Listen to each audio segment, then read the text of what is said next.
What is going on, Jerome? So one of the priorities for the Minnesota Vikings this offseason is extending and taking care of superstar wide receiver Justin friggin' Jefferson and making sure that he stays in the purple long term. And with contract negotiations, it can always be kind of contentious, but as of right now, again, knocking on all the wood, not trying to jinx it.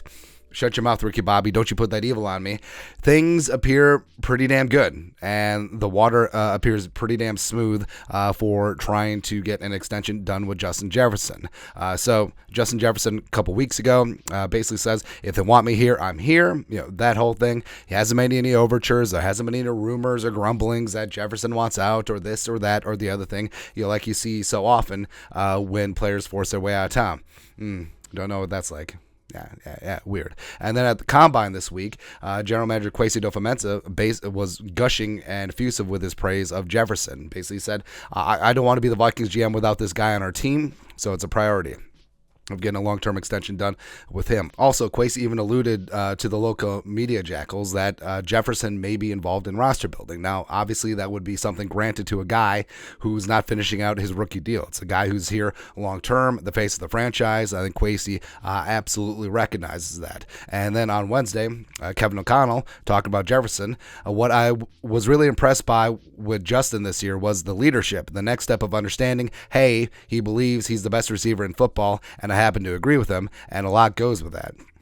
And he stresses leadership, and Kwesi having him involved in roster building decisions. That speaks to leadership, and maybe leadership means leaving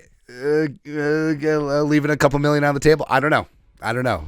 We haven't seen that from Kirk Cousins, but also it rarely happens. Tom Brady's an outlier. Let's just put that out there, right? But overall, the facts are JJ wants to be here, right? There isn't any chirping or anything behind the scenes that he wants to be somewhere else or whatever, which is important because it's very easy to put that out there, get that smoke out there. Kwesi's pumped to have him. O'Connell is obviously in. And, like I said, there's been no leaks in the media because we've always said when contract negotiations are going well, that means that it's silencio. But when things are going poorly, that's when both sides are trying to kickstart the other side, trying to kick the other side in the ass. That's when Schefter has Schefter bombs or Rap Sheet is like, things aren't going well in the negotiations with the contract. And that's what happens. That's exactly what's happening with the Lamar Jackson negotiations with the Ravens. It's like, oh, Lamar wants a fully guaranteed deal. No, we don't want a fully guaranteed deal. Whereas if it was silence, I would be more inclined to think that things are going well and they would get something done. But as it stands, I think Lamar's going to get traded, right?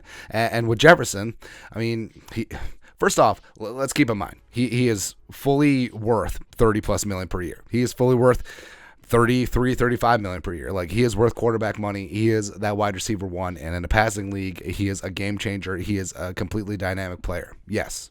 Also, with Rob Brzezinski able to structure this deal properly, I mean, cap issues won't be that big of an issue. And also the majority of Vikings fans do seem to think that Jefferson is worth less cash. So this could be the most drama-free landmark NFL deal in history. Again, knocking on all the wood, let's not jinx it. Plus, remember, Justin Jefferson's only 23, so he, absent signing like a 10 or 12-year deal, like if he signs, the standard 4, 5, 6-year extension, 4-year extension, or they rip up his rookie deal, give him a fresh 5 or 6-year deal, he's going to get paid again before age 29, and that's an important number for receivers because Tyreek Hill got paid when he was 29.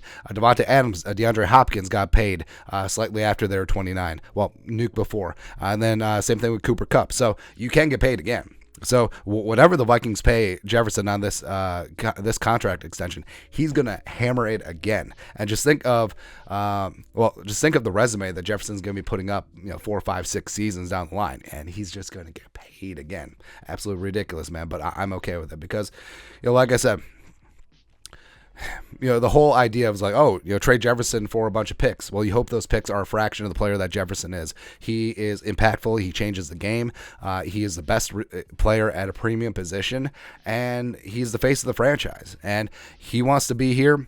Kwesi wants him here. Kevin O'Connell wants him here. Ownership obviously wants him here. The majority of fans want him here. So, yes, I think that this is going to get done, and I think it's going to be relatively painless. And, again, I know we're just bringing on all the We're just asking for all the drama and bad juju, but I don't see it happening. I just really don't. I think that we'll just wake up one morning and it'll be done. It'll be a 6-year, $200 million deal with 125 fully guaranteed, or 125 guaranteed, or somewhere in that ballpark. But we'll see. Anyways, like I said, things look good on the Jefferson and Vikings extension front.